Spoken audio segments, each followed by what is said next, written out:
இயேசு கிறிஸ்துவின் பரிசுத்த தூய திருநாமம் சதாகாலமும் மகிமைப்படுவதாக. எனக்கு ரொம்ப மகிழ்ச்சி. நான் உங்களோட கூட ஐக்கியப்பட்டு இந்த 3 நாட்கள் இங்கே தங்கியிருப்பது எனக்கு மிகுந்த மகிழ்ச்சி. இங்கே சபையில் பார்க்கிற இந்த காரியங்கள் எல்லாம் பார்க்கும்பொழுது நான் அதிகமாக உற்சாகப்படுத்தப்படுகிறேன். ஊழியத்தின் பாதையிலே ஊழியர்கள் விசுவாச மக்களை பார்க்கும்போது அவ்வளோ நமக்கு சந்தோஷம். விசேஷமாக எங்களை நான் பார்க்கும்போதும் நான் அதிகமாக மனசுக்குள்ள ரொம்ப கர்த்தரை துதிக்கிறேன். அவங்க ரொம்ப தாழ்மையாக கர்த்தருடைய காரியங்களில் எடுக்கிற முயற்சிகளுக்காக நான் கர்த்தரை துதிக்கிறேன். ஊழியத்திற்கு கூட வந்தாங்க. அவ்வளோ அவங்க பலவீனம் இருந்தாலும் என்ன செய்கிறாங்க, ஊழியத்தின் பாதையில் ரொம்ப உற்சாகத்தோடு அவங்க செயல்படுவதை பார்க்குறோம். அதேபோல் விசுவாசிகள் நீங்கள் பாராட்டின அந்த அன்பையும் நாங்கள் நினச்சி பார்த்து கர்த்தருக்கு நாங்கள் என்ன சொல்கிறோம், நன்றி சொல்கிறோம். பவுல் நிருபத்தில் எழுதும் பொழுதெல்லாம் சில சபையாரை பார்க்கும்போது சொல்லுவார், அவங்களோட நல்ல பண்புகள் பார்க்கும்போது நான் தேவனை துதிக்கிறேன்னு சொல்லுவார். அது உண்மையாகவே அது நல்ல ஒரு பண்பு இடத்துல காணப்படுது. நாம் கர்த்தருக்கு அதிகமாய் நன்றி சொல்ல வேண்டும். அப்படியாக நான் கர்த்தருக்கு அதிகமாய் நன்றி சொல்கிறேன். நிறைய மக்களை பார்க்க கர்த்தர் உதவி செய்தார். நிறைய பேர் கண்ணீரோடு கூட அவங்க கர்த்தருடைய சுவிசேஷத்தை கேட்டிருக்கிறாங்க. கண்டிப்பாய் கர்த்தருடைய சுவிசேஷம் என்ன செய்யும் என்பதை நாம் அறிந்திருக்கிறோம், அனுபவித்து நாம் வாழ்ந்து கொண்டிருக்கிறோம். ஆகவே நாம் பேறு பெற்றவர்கள். நான் சபையில் பார்த்த இன்னொரு காரியம், எல்லாருமே சபையார் சுவிசேஷத்துக்கு எடுக்கிற முயற்சியை நான் பார்த்துக்கிட்டே இருக்கேன். அது எனக்கு ரொம்ப சந்தோஷத்தை கொடுக்குது. எந்த சபை சுவிசேஷம் அறிவிக்குதோ அந்த சபை ஆத்துமாக்களை பெற்றுக்கொண்டே இருக்கும். ஆத்துமாக்களை கர்த்தர் கொடுத்துக்கிட்டே இருப்பாங்க. வசனம் விதைக்காம என்ன செய்ய முடியாது, அறுவடை செய்ய முடியாது. அப்போ எந்த அளவுக்கு நம்ம சுவிசேஷத்தை கொண்டு போகிறோமோ அந்த அளவுக்கு என்ன செய்ய முடியும், நம்ம ஆத்துமாக்களை கர்த்தருக்கென்று நாம் ஆதாயம் செய்ய முடியும். அப்படியாக நம்ம இந்த வியாசார்பாடி சபையை பற்றி நாம் பார்க்கும் பொழுதும் எனக்கு மிகுந்த மகிழ்ச்சியாக இருக்கிறது. அதுபோல் ஞாயிற்றுக்கிழமை ஒரு மாலையில் நீங்கள் சுவிசேஷம் கூட நடத்துறீங்க, அதுக்காக நன்றி. தொடர்ந்து எல்லாரும் என்ன செய்றீங்க, நற்செய்தி பணியில் இன்னும் தொடர்ந்து முன்னேறுவோம். தேவன் நமக்கு அந்த கிருபை தருவாராக. அடியனை பற்றி நான் சொல்ல வருகிற காரியம், என்னுடைய பேர் எஸ் அந்தோனி பீட்டர். நான் ஆர்சி மதத்தில் பிறந்திருந்தா நான் சொல்லுவேன். ஆர்சி மதத்தில் தான் நான் பிறந்து வாழ்ந்திருந்தோம். கிட்டத்தட்ட 6-7 தலைமுறையாக எல்லாருமே என்னவா இருந்தாங்க, ஆர்சியில் தான் அவங்க வாழ்ந்து கொண்டு வந்திருந்தோம். அப்போ பார்த்தீங்கன்னா நான் எம்மதமும் சம்மதம் சொல்லக்கூடிய கொள்கையில் வாழ்ந்து வந்தவன். எல்லா தெய்வமும் ஒன்று தான், எல்லா கடவுளும் ஒன்று தான் அப்படின்னு தான் என்னுடைய வாழ்க்கை இருந்தது. நான் எல்லா இந்து கோயிலுக்கும் போயிருக்கேன், முஸ்லீம் கோயிலுக்கும் போயிருக்கிறேன். அப்படி தான் என்னுடைய வாழ்க்கை போய்கொண்டிருந்தது. ஒரு கிறிஸ்துவ குடும்பத்தில் பிறந்திருந்தாலும், கிறிஸ்துவ பேர் வச்சிருந்தாலும், கிறிஸ்து யார் என்று அறியாத ஒரு வாழ்க்கை நான் வாழ்ந்துகிட்டு இருந்தேன். அப்படி தான் என்னுடைய வாழ்க்கை போய்கொண்டிருந்தது. என்னுடைய அப்பா பேர் செபஸ்தியான், அம்மா பேர் சபரியம்மாள்.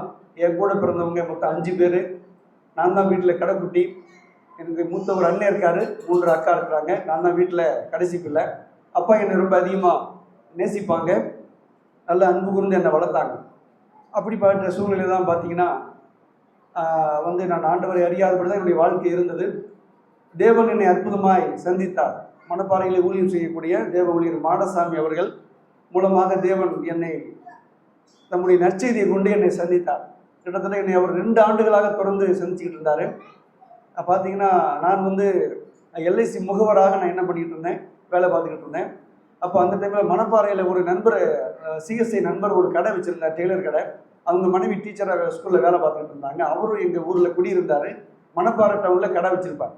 அப்போ நான் ஆஃபீஸ் போகும்போதெல்லாம் நேரம் அந்த கடையில் போய் அவரை பார்த்துட்டு கொஞ்சம் நேரம் பேசிட்டு நான் திரும்ப என்ன செய்வேன், என்னுடைய ஆஃபீஸ்க்கு நான் போவேன்.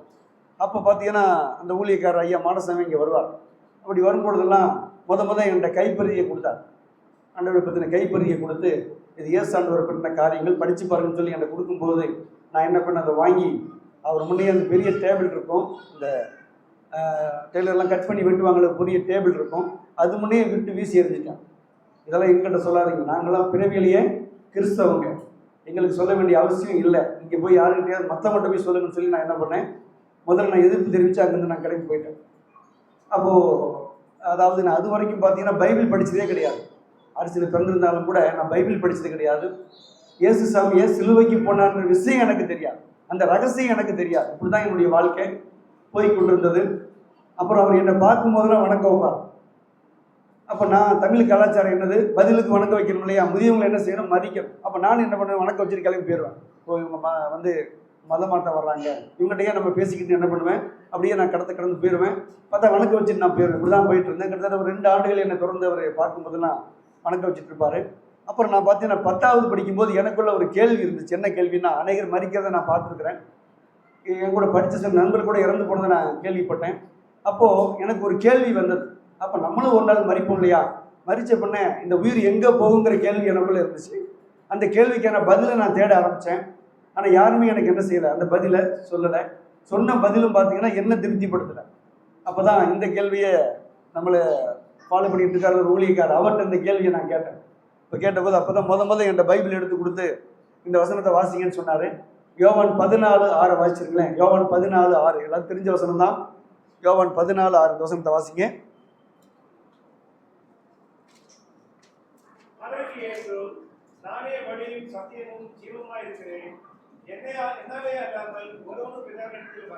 இந்த வசனத்தை சொல்லிட்டு அந்த இயேசு கிறிஸ்துவ போல உலகத்தில் யாராவது சொல்லியிருக்கிறாங்களா? அவர் மாத்திரம்தான் நானே வழி என்று சொல்கிறார். பரலோகம் போவதற்கு அவர் மாத்திரமே வழி, அவரே சத்தியம் உள்ள தேவன், அவரே ஜீவனுள்ள தேவனாக இருக்கிறாருங்கிற காரியத்தை சொல்லிட்டு அந்த சிலுவை காட்சி எனக்கு சொன்னாங்க. சிலுவை அன்பை எனக்கு சொல்லும்போது அப்போ தான் என்னுடைய உள்ளத்தில் உரைக்க ஆரம்பிக்குது. அதுக்கு முன்னாடி நாங்கள் பார்த்தீங்கன்னா ஆரி சபைக்கு போவேன். அங்கே வெளியில் சொரூபத்தில் ஆண்டவர் தொங்குற மாதிரி சிலை இருக்கும். அப்போ நான் என்ன பண்ணுவேன், அங்கே போய் மெழுதிரி கொளுத்தி வச்சுட்டு, ஆண்டவரை உண்மையே ஆண்டவரை சிலுவையில் அடித்தாங்க, நீங்கள் ஏன் அவங்கள பழி வாங்கலன்னு சொல்லி ஒரு கேள்வி கேட்டுன்னு நான் போயிடுவேன். தெய்வம்னா ஏன் அவர் சிலுவையில் தொங்கிட்டு இருக்கணும், ஒரு தன்னை அடித்தவங்களை ஒரு பழி வாங்கியிருக்கலாம் இல்லையா அப்படின்னு சொல்லி நான் போயிடுவேன். அப்போ தான் இந்த சுவிசேஷ இடத்துல வரும்பொழுது தான் என்னுடைய உள்ளம் உடைக்கப்பட்டது. அவர் சிலுவைக்கு போனதுக்கே காரணம் யார்? நான் தான். அப்போ என் பாவத்துக்காக தான் இயேசுசாமி சிலுவைக்கு போனாருங்கிற அந்த விஷயம் எனக்கு வந்தபோது என் உள்ள உடைக்கப்பட்டது. நான் தேவ சமூகத்தில் கதறி அழுதேன். என் பாவத்தெல்லாம் அவர் சமூகத்தில் ஒத்துக்கிட்டேன். ஆண்டவரே என் பாவத்தெல்லாம் மன்னிங்க, பார்க்குறப்ப என்னை மன்னிங்க என்று சொல்லி தேவ சமூகத்தில் ஒப்புக்கொண்டு என்னை அவர் சமூகத்தில் அறிக்கை பண்ணி நான் அவரை ஏற்றுக்கிட்டேன். ஆண்டவர் என்னை ஏற்றுக்கிட்டார். மகா பாவியா என்னை என்ன பண்ணார்? ஆண்டவர் ஏற்றுக்கிட்டாரு. அப்புறம் தொடர்ந்து ஒரு பைபிள் அவர்கிட்ட வாங்கி நான் தொடர்ந்து படிக்க ஆரம்பித்தேன். அப்போ தான் படிக்க பார்த்தீங்கன்னா ஆதியாகமத்தில் படிக்க ஆரம்பிக்கிறேன். ஒரே ஆர்வமாக இருக்குது. உலகம் எப்படி உண்டாச்சு, மனுஷன் எப்படி படைக்கப்பட்டான், அவன் எப்படி பாவத்தில் விழுந்தான், அவனுக்கு என்ன தீர்வை தேவன் ஏற்படுத்தினார், எதுக்காக இயேசு கிறிஸ்து அனுப்பினார், அவர் என்ன காரியங்களை செய்தார், இந்த காரியங்கள்லாம் படிக்க அவ்வளோ ஆச்சரியம். அப்படியே தொடர்ந்து நான் சபைக்கு 2 வருஷமாக போயிட்டுருக்கிறேன். ஆனால் பார்த்தீங்கன்னா ஞானஸ்தானம் எடுக்கலை. ஞானஸ்தானம் எதுக்கு நம்ம எடுக்கணும்? நம்ம தான் அங்கே ஆர்சியிலே எடுத்துட்டோம்ல, இப்போ இது நம்ம இங்கே எதுக்கு நம்ம போய் எடுக்கணும்னு சொல்லி என்ன செய்யலை, ஞானஸ்தானம் எடுக்கலை. இப்போ இன்னொரு காரணம் இருந்துச்சு. என்ன காரணம்னு கேட்டிங்கன்னா, அதாவது சில அன்றைக்கெல்லாம் நான் சினிமா பாடல் விரும்பி கேட்பேன், சினிமாவும் விரும்பி பார்ப்பேன். அப்போ இங்கே போய்ட்டால் நம்ம அதெல்லாம் பாட்டு கேட்க முடியாத, சினிமாவெல்லாம் பார்க்க முடியாத, அப்போ நம்ம என்ன செய்ய வேண்டாம், ஞானஸ்தானம் எடுக்காமல் இருப்போம்னு அப்படி ஒரு எண்ணம் இருந்துச்சு. அப்போ நான் ஞானஸ்தானம் எடுக்கலை. அப்போ பார்த்தீங்கன்னா தேவன் என்ன வசனத்தை கொண்டு பேசுகிறாரு. எனக்கு 1 கொரிந்தியர் 11ஆம் அதிகாரத்துக்கு வாங்க. அங்கே பார்த்தீங்கன்னா வசனத்தை கொண்டு தேவன் என்கிட்ட பேசுகிறார். வாரந்தோறும் நம்ம என்ன செய்கிறோம், திருவிருந்துக்கு ஒரு வேத பகுதியை வாசிக்கிறோம். அந்த பகுதியை கொண்டு தேவன் என்கிட்ட பேசுகிறார். 1 கொரிந்தியர் 11ஆம் அதிகாரம் அதில் 26வது வசனம் வாசிங்க.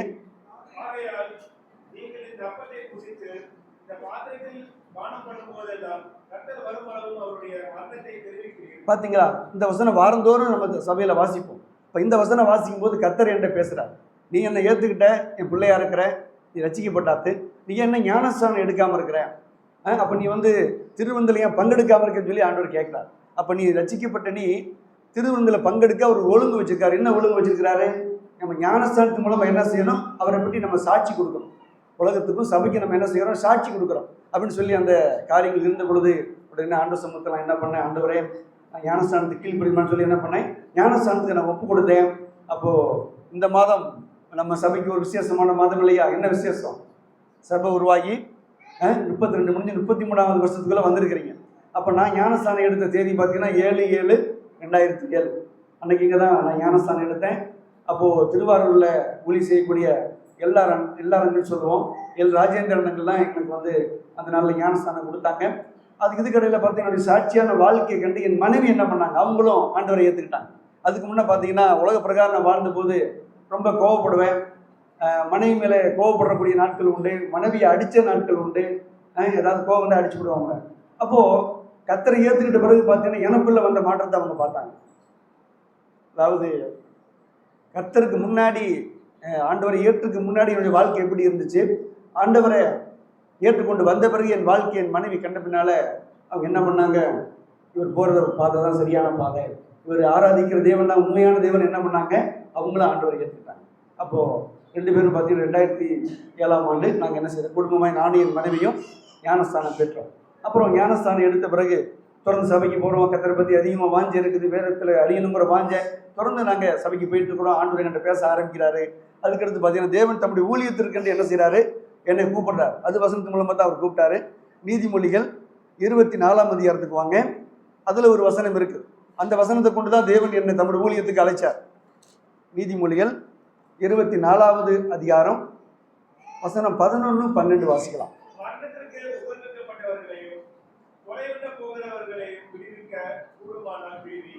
அதை அறியோம் என்பாயாகில் இருதயங்களை சோதிக்கிறவர் அறியாரோ, உன் ஆத்துமாவை காக்கிறவர் கவனியாரோ, அவர் மனுஷனுக்கு அவனவன் கிரியைக்கு தக்கதாக பலன் அளியாரோ. பாத்தீங்களா, இந்த வசனத்தை கொண்டு தேவன் என்கிட்ட பேச ஆரம்பிக்கிறார்.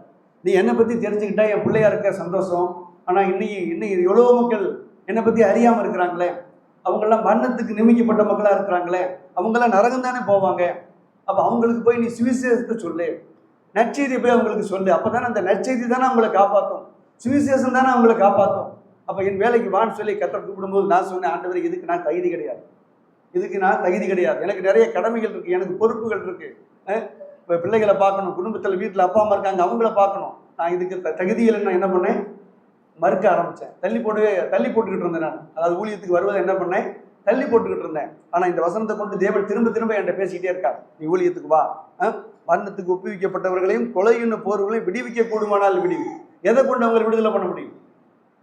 கர்த்தருடைய சுவிசேஷம் தான் ஒரு மனுஷன் என்ன செய்யும், அவனை விடுதலை பண்ணும், அவனை பரிசுத்தவானா மாற்றும், தேவ பிள்ளையா மாற்றும், அவனை பரலோகவாசியா மாற்றும். அப்போ சுவிசேஷம் சொல்ல வான்னு சொல்லி தேவன் தம்முடைய ஊழியத்துக்கு அழைத்த போது நான் ஜெபம் பண்ணி ஆண்டவர் சமூகத்தில் காத்திருந்தேன். அப்புறம் என் மனைவிட்டு போய் நான் சொன்னேன். அவங்களும் தாராளமாக சொன்னாங்க, கர்த்தர் ஊழியத்துக்கு அழைச்சா நான் என்னங்க தர சொல்ல போறேன்னு சொல்லி அவங்க என்ன சொன்னாங்க, அவங்க ஒன்றும் போகலாங்கன்னு சொல்லி அவங்க சொல்லிட்டாங்க. அப்புறம் ஊழியத்துக்கு ஒப்பு கொடுத்த பிறகு தான் நிறைய பிரச்சனை. ஊழியத்துக்கு போகலான்னு சொல்லி முயற்சி பண்ணுறோம், பார்த்தா நிறைய தடைகள் வந்துக்கிட்டே இருக்கு. ஊழியத்துக்கு போக முடியலை. கிட்டத்தட்ட 7 வருஷம். 2008 எனக்கு ஊழிய அழைப்பு வருது. 2014 வரைக்கும் நான் என்ன செய்கிறேன், சரசபையோடு இணைஞ்சு ஊழியம் பண்ணிக்கிட்டு இருக்கேன். அப்போ என்னுடைய வீட்டில் என் மனைவி ஒரு மளிகை கடை வச்சுருந்தாங்க. நான் எல்ஐசியில் இருந்தேன், வாட்டர் போர்டில் இருந்தேன், ரியலைஸ் பண்ணிக்கிட்டு இருந்தேன். இந்த மாதிரி காரியங்களை பண்ணிக்கிட்டு இருந்தாலும் ஊழியத்துக்கு ஒப்பு கொடுத்த பிறகு பார்த்தீங்கன்னா பாரம் முழுக்க ஊழியம் பக்கம் திரும்பிடுச்சு. ஃபுல்லாக ஊழியத்தின் பாதையிலேயே நான் போயிட்டு இருக்கிறேன். அப்போ பார்த்தீங்கன்னா 3 பிள்ளைகளை கர்த்தர் தேவன் ஈவா கொடுத்தாரு. மூத்த மகன் டான் போஸ்கோ, அதுக்கடுத்து பார்த்தீங்கன்னா அடுத்து ஒரு மகள் ஜெயசீலான்னு சொல்லி ஒரு மகளை கொடுத்தாரு. அந்த பையனுக்கு நாங்கள் டான் போஸ்கோன்னு ஏன் பேர் வச்சோன்னா, அப்போ நாங்கள் ரசிக்கப்படலை, அதனால நம்ம அந்த பேர் டான் போஸ்கோன்னு அவனுக்கு பேர் வச்சோம். அதுக்கப்புறம் தேவன் இன்னொரு குழந்தையை கொடுத்தாரு, அவர் பேர் ஜெயசீலான்னு வச்சோம். சீலான்னு ஏந்திரமா பேர் வச்சோம். பவுலோடுக்குள்ள அவர் என்ன பண்ணாரு, சீலான்ற ஒரு ஊழியம் பண்ணார். இப்போ அதே போல் இவளும் என்ன செய்யணும், ஆண்டவருக்காக வாழணுங்கிறதுக்காக அந்த பேரை வச்சோம். அப்போ 2010 பார்த்தீங்கன்னா இன்னொரு மகளை கர்த்தர் எனக்கு கொடுத்தாரு. அப்போ நான் அந்த சமயத்தில் பார்த்தீங்கன்னா ரூத்தின் புத்தகத்தை நான் படிச்சுக்கிட்டு இருந்தேன். அப்போது ரூத் ஆண்டவருக்காக பெரிய பெரிய காரியங்களை செய்தா இல்லையா, அப்போ அதை போல் இந்த பொண்ணு என்ன செய்யணும் வரணும்னு சொல்லி அந்த ரூத்துங்கிற பேரை இளைய மகளுக்கு வச்சோம். ஜாய் ரூத்துன்னு அவளுக்கு நாங்கள் பேர் வச்சோம். அப்போ 3 பிள்ளைகள் வளர்ந்து வந்துக்கிட்டு இருக்காங்க. அப்போ பார்த்தீங்கன்னா நான் ஊழியத்தில் இருக்கேன், பிள்ளைகளை வளர்த்து எடுக்கணும், நிறைய ஊழியத்துக்கு போகலான்னு சொல்லி நாங்கள் முயற்சி எடுத்து காத்திருக்கும் போது பார்த்தீங்கன்னா ஊழியத்துக்கு போக முடியாதபடி ரொம்ப தடைகள், போராட்டங்கள் நிறைய இருந்துச்சு. ஒரு கட்டத்துலலாம் பார்த்தா நம்ம வர்ற போராட்டங்களை பார்த்து எனக்கு மனசில் என்ன தெரியுமா வந்துச்சு, பேசாமல் தற்கொலை படி செத்து போயிடலாமா அப்படின்ற கூட எனக்கு எண்ணம் வந்துச்சு. அப்போது ஆனால் அவனுடைய வசனம் சொல்லுது, தற்கொலை பண்ணால் ஒருத்தர் எங்கே தான் போகணும் சொல்லுங்க, எங்கே தான் போகணும், நரகம் தான் போகணும். சரியா, நம்முடைய உயிரை மாய்த்துக்கொள்ள நமக்கு என்ன கிடையாது, அதிகாரம் கிடையாது. அப்போ துன்பமோ கஷ்டமோ நம்ம பூமியில் வாழணும், கர்த்தர் கூப்பிடுற வரைக்கும் நம்ம என்ன செய்யணும், இங்கே இருக்கணும். தேவ பிள்ளையா இருக்கிறோமே, நம்ம எப்படி போய் சூசைட் பண்ணிக்கிறது அப்படின்னு சொல்லி அதுக்கான முயற்சியை நான் கைவிட்டுட்டு தேவனை நான் சார்ந்து இருக்கிறோம். அப்போ பார்த்தீங்கன்னா என்னை உற்சாகப்படுத்தின நிறைய தேவ மனுஷர்கள் உண்டு. என்ன சில பேர் கேலியெல்லாம் பண்ணாங்க, என்ன ஊழியத்துக்கு ஒப்பு கொடுத்து இத்தனை வருஷம் காத்திருக்கீங்களே, உங்களுக்கு ஆண்டவர் ஸ்தலத்தை சொல்லலையா, ஒரு ஊரை சொல்லலையா அப்படின்னு என்ன கேலி பேசுனவங்களாம் உண்டு, என்ன கிண்டல் பண்ணவங்க தான் கூட உண்டு. அப்போல்லாம் எனக்கு மனசு ரொம்ப கஷ்டமாக இருக்கும்.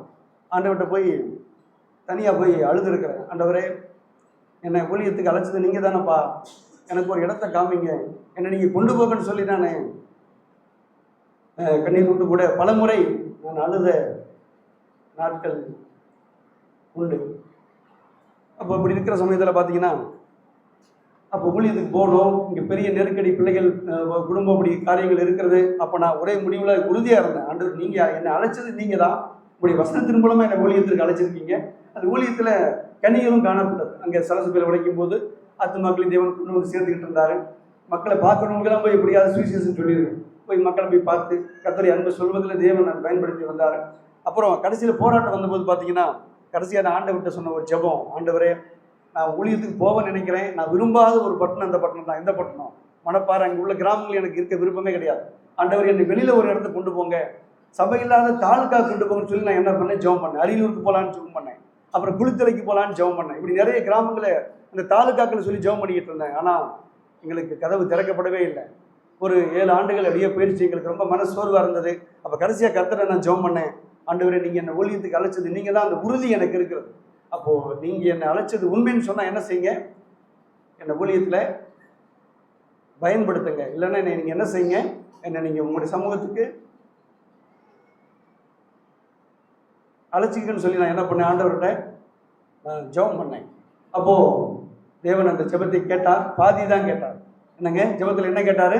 பாதியை தான் கேட்டார், பாதி கேட்கல. ஏன்னா என்னை எடுத்துக்கல. என்ன பண்ணார், ஊழியத்தில் கொண்டு போய் பயன்படுத்த ஆரம்பித்தார். 2015ஆம் ஆண்டு நாங்கள் என்ன செய்தோம், அந்த கல்பனத்தான்பட்டின்னு சொல்லக்கூடிய இடத்துல போய் ஊழியத்தை ஸ்டார்ட் பண்ண, ஒரு வாடகை வீடு எடுத்து சுவிசேஷ கூட்டங்களை அடிக்கடி நடத்தினோம். மக்களை போய் நிறைய சந்தித்தோம். அப்போ கர்த்தர் அற்புதமாக அங்கே ஒரு வாசலை திறந்தார். அந்த பட்டணத்தில் ஒரு வருட காலம் ஊழியம் செய்த போது 2016ஆம் ஆண்டு அங்கே தேவன் நம்முடைய முதல் திருச்சபை அவர் ஸ்தாபித்தார். முதல் திருச்சபை ஒரு 6 பேர் ஆண்டவரை ஏற்றுக்கொண்டு முதல் கனிகளாக அவங்க ஒரு வருஷ காலம் அவங்க காத்திருந்தாங்க. ஞானஸ்தானம் கேட்டு காத்திருந்தாங்க. அப்போ நவம்பர் 27ஆம் தேதி அன்னைக்கு 2016ஆம் ஆண்டு தேவன் நம்முடைய திருச்சபை முதல் சபையை அங்கே ஏற்படுத்தினார். அதுக்கப்புறம் நாங்கள் சுவிசேஷ ஊழியம் பண்ணிக்கிட்டே இருப்போம். அடிக்கடி ஊழியங்கள் வச்சுக்கிட்டே இருப்போம். அப்படி மக்களை சந்திக்கிற பொழுது பார்த்தீங்கன்னா 2020ஆம் ஆண்டு கொரோனா வந்துச்சு, உங்களுக்கு தெரியும். கொரோனாவுக்கு முன்னாடியே நாங்கள் தொடர்ந்து ஊழியங்கள் செஞ்சுக்கிட்டே இருப்போம். அப்போ பார்த்தீங்கன்னா அங்கே ஆவாரம்பட்டின்னு சொல்லக்கூடிய ஒரு கிராமம் அங்கே இருக்குது, ஒரு 5 கிலோமீட்டர் தொலைவில். அந்த ஊரில் பஸ் வசதியெல்லாம் கிடையாது. அப்போ அங்கே போய் சுவிசேஷம் அறிவித்தோம். அங்கே சில குடும்பங்கள் முன்னேறி வந்தாங்க. அங்கே ஒரு வீடு வாடகை எடுத்து அங்கே 3 வருஷ காலம் ஊழியம் பண்ணிகிட்டே இருக்கோம். அப்போ பார்த்தீங்கன்னா 2020ஆம் ஆண்டு அங்கே ஒரு திருச்சபையை கர்த்தர் அங்கே ஸ்தாபித்தார். அதுக்கு ஜீவாதிபதினு பேர் வச்சோம். முதல் சபைக்கு உலகரசகன் பேர் வச்சோம். அப்புறம் விராலிமலை பட்டணம் வந்து ஒரு விக்கிரக பட்டணம். விராலிமலை பட்டணம் அங்கே வந்து விபச்சாரம் நிறைந்த ஒரு பகுதியாக இது காணப்படுகிறது. அந்த பகுதியில் போய் பார்த்தீங்கன்னா அதை பற்றியும் கர்த்தர் ஒரு பாடம் கொடுத்தார். அது ஒரு தாலுகாவாக இருக்கிறது. அப்போ அங்கேயும் ஒரு 3 ஆண்டுகள் என்ன பண்ணோம், சுவிசேஷ ஊழியம் பண்ணிக்கிட்டே இருக்கோம். அப்படி பண்ணும்போது 2021ஆம் ஆண்டு அப்பவும் கொரோனா காலம் தான். அப்போ அந்த டைமில் தேவன் என்ன பண்ணார், அங்கே சில குடும்பங்கள் முன்னேறி வந்தாங்க. அங்கே ஒரு வாடகை வீடு எடுத்தோம். அங்கே 2021ஆம் ஆண்டு ஒரு 5 பேர் ஞானஸ்தானம் எடுத்து அங்கே ஒரு திருச்சபையை கர்த்தர் ஸ்தாபித்தார். அந்த இடத்துக்கு மெய்யான ஒளின்னு அந்த சபைக்கு பேர் வச்சோம். மெய்யான ஒளி சகோதர சபை விராலிமலைன்னு சொல்லி அந்த இடத்துல தேவன் சபையை ஸ்தாபித்தார். அப்போ பாருங்க, சில மக்கள் பார்வையிலே அற்பமாய் எண்ணப்பட்ட எண்ணெய். சில பேர் என்னை தூசிச்சாங்க, சில பேர் என்னை உற்சாகப்படுத்தலை, சில பேர் என்னை காயப்படுத்தினாங்க. ஊழியத்துக்கு போனால் கஷ்டப்படணும், ஊழியத்துக்கு போகாதீங்க, ஊழியத்துக்கு போனால் துன்பத்தை அனுபவிக்கணும், பாடுகளை அனுபவிக்கணும், போகாதீங்கலாம் சில பேர் சொன்னாங்க. ஆனால் நாங்கள் என்ன செய்யலை, தேவன் அழைப்பு நாங்கள் என்ன செய்யலைங்க, பின் வாங்கவில்லை. தேவன் எங்களை கைவிடலை. அப்போ தேவன் அற்புதமாய் இன்ன வரைக்கும் நடத்திட்டு இருக்கிறார். இன்ன வரைக்கும் அவர் அற்புதமாய் நடத்துகிறார். அது மாத்திரமில்லை, என் பிள்ளைகள் வந்து 3 பேரும் பார்த்தீங்கன்னா நாங்கள் கடந்து வந்த அந்த பாதை உங்களுக்கு தெரியும்.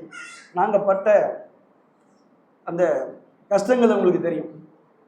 அதெல்லாம் அவங்க கூட இருந்து பார்த்து என்ன பண்ணாங்க, வளர்ந்தபடினால நல்ல உங்களுக்கு ஒரு மெச்சூரிட்டியை கர்த்தர் கொடுத்தாரு. எதையும் புரிஞ்சுக்குவாங்க. சில வேலைகளை இடத்துல ஏதாவது அவங்க பிள்ளைங்க கேட்டுச்சுன்னா வாங்கி கொடுக்க ஏதாவது இல்லைன்னு சொன்னால் நாங்கள் ஜெபம் பண்ணுப்பான்னு சொல்லுவோம். அப்போது பிள்ளைங்க புரிஞ்சுக்கிடுவாங்க. டாடி மம்மிகிட்ட பணம் இல்லைன்னு சொல்லி அவங்க புரிஞ்சுக்கிட்டு அதுக்கு தக்கவாறு அவங்க என்ன செய்வாங்க, நடந்துக்குவாங்க. அது மாத்திரம் இல்லை, ஊழியத்துக்கு வந்த உடனே இது உங்களுக்கு சொல்லி ஆகணும். எனக்கு 3 அக்கான்னு சொன்னேன் பார்த்தீங்களா, அதில் கடைசியான ஒரு அக்கா கொஞ்சம் வசதியாக இருக்கும். அப்போது நான் உலக வேலையெல்லாம் விட்டுட்டு ஊழியத்துக்கு வந்த பிறகு அவங்க என்ன சொன்னாங்க, என்னை பயங்கரமாக திட்டினாங்க. உன்னை யார் வேலையெல்லாம் விட்டு ஊழியத்துக்கு யார் உன்னை போக சொன்னாங்க, ஊழியத்துக்கு போய் நீ எப்படி குடும்பம் நடத்த முடியும், எப்படி நீ வாழ முடியும்னு சொல்லி அவங்க என்ன பண்ணாங்க, பயங்கரமாக கெட்ட வார்த்தை சொல்லிலாம் திட்டினாங்க. திட்டிட்டு கடைசியாக ஒரு வார்த்தை சொன்னாங்க, அதாவது நீ நாளைக்கு சாப்பாட்டுக்கு இல்லைன்னு சொல்லி என்னுடைய வீட்டுக்கு என்ன செய்யக்கூடாது, வந்துடாதுன்னு சொல்லி அந்த வார்த்தையை சொன்னாங்க. அந்த வார்த்தையினுடைய ஆழம் உங்களுக்கு புரியுதா? அந்த வார்த்தை எந்த அளவு நம்மளை காயப்படுத்தணும் உங்களுக்கு புரியுதா?